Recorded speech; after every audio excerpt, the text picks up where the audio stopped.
Saudaraku, dalam hidup ini sering sekali kita enggan melakukan sesuatu yang kita tidak tahu persis apa manfaatnya. Dan tentu saja itu adalah memang kebiasaan orang bijak. Tetapi ketika kita tahu apa manfaatnya dan kita tetap tidak lakukan, itu adalah sifat orang yang tidak bijaksana. Nah, demikian halnya di dalam merenungkan firman Tuhan, mempelajarinya, melakukannya, menghidupinya. Sering sekali kita tidak terlalu terdorong untuk melahap firman Tuhan setiap hari karena kita belum jelas betul apa manfaat daripada firman itu. Bahkan kadang-kadang mungkin kita susah membedakan apa bedanya dengan kita mendengarkan ataupun membaca materi-materi yang lain. Di dalam Roma 1 ayat 16 dikatakan, sebab aku mempunyai keyakinan yang kokoh dalam Injil, karena Injil adalah kekuatan Allah yang menyelamatkan setiap orang yang percaya, pertama-tama orang Yahudi tetapi juga orang Yunani. Dalam 1 Tesalonika 1 ayat 5 dikatakan, sebab Injil yang kami beritakan bukan disampaikan kepada kamu dengan kata-kata saja, tetapi juga dengan kekuatan oleh Roh yang Kudus. Ini menunjukkan bahwa Injil itu adalah kekuatan. Kekuatan untuk apa? Saudara, ada banyak manusia yang bersusah payah mencari kekuatan. Tapi firman Tuhan pagi ini berkata, Injil itu kekuatan. Kekuatan untuk apa? Di dalam Yakobus 1 dikatakan, Injil itu adalah kekuatan kita untuk meninggalkan segala yang jahat dan melakukan semua yang baik di mata Tuhan. Yakobus 1 ayat 21 dan 22. Sebab itu buanglah segala sesuatu yang kotor dan kejahatan yang begitu banyak itu, dan terimalah dengan lemah lembut firman yang tertanam dalam hatimu yang berkuasa menyelamatkan jiwamu. Tetapi hendaklah kamu menjadi pelaku firman dan bukan hanya pendengar saja. Sebab jika tidak demikian kamu menipu diri sendiri.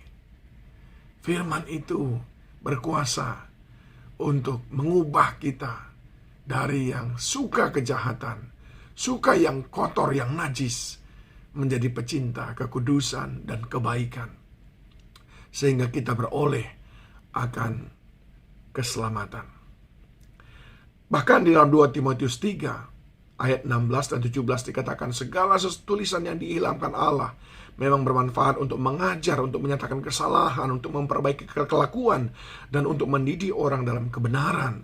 Dengan demikian tiap-tiap manusia kepunyaan Allah diperlengkapi untuk setiap perbuatan baik.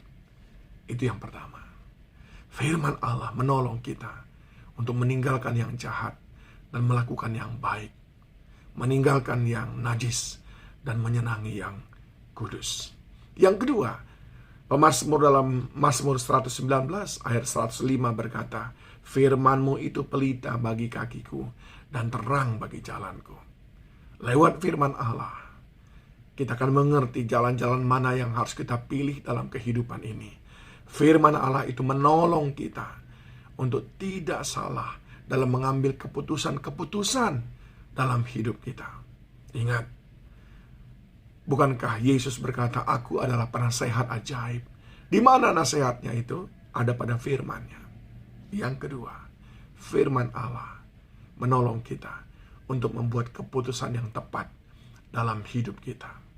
Yang ketiga, Mazmur 1 ayat 1-3 berkata, berbahagia orang yang tidak berjalan menurut nasihat orang fasik, yang tidak berdiri jalan orang berdosa, dan yang tidak duduk dalam kumpulan pencemooh, tetapi yang kesukaannya ialah Taurat Tuhan. Dan yang merenungkan Taurat itu siang dan malam, ia seperti pohon yang ditanam di tepi aliran air, yang menghasilkan buahnya pada musimnya, dan yang tidak layu daunnya, apa saja diperbuatnya berhasil. Firman Allah menolong saudara untuk berhasil. Sebab ketika saudara melakukan sesuatu, saat Tuhan memberkati, saudara berkata, ini adalah pertolongan Tuhan. Ketika saudara melakukan sesuatu dan hasilnya belum seperti yang saudara harapkan, saudara mampu berkata, Tuhan pasti menolong saya tepat pada waktunya. Sehingga saudara tidak undur, saudara tidak kecewa. Ketidakkecewaan saudara itu menolong saudara untuk tetap setia melakukan apa yang perlu saudara kerjakan. Firman Tuhan menolong kita untuk berhasil. Yang terakhir, yang keempat, Yosua 1:8, janganlah engkau lupa memperkatakan kitab Taurat ini, tapi renungkanlah itu siang dan malam, supaya engkau bertindak hati-hati sesuai dengan segala yang tertulis dalamnya. Sebab dengan demikian perjalananmu akan berhasil dan engkau akan beruntung. Yang keempat, keberuntungan kita ada pada bagaimana kita mencintai firman Tuhan. Apa yang kita lakukan dalam hidup ini mungkin sama dengan apa yang orang lain lakukan, tetapi apa yang kita terima belum tentu sama dengan orang lain terima. Sangat-sangat ditentukan bagaimana firman Allah menjadi nyata dalam hidup kita. Ingat, 4 hal.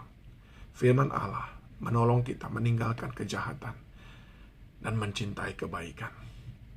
Yang kedua, firman Allah adalah pelita, terang, sehingga kita mampu membuat keputusan-keputusan yang tepat dalam hidup ini. Yang ketiga, firman Allah menolong kita berbahagia karena kita mengalami keberhasilan.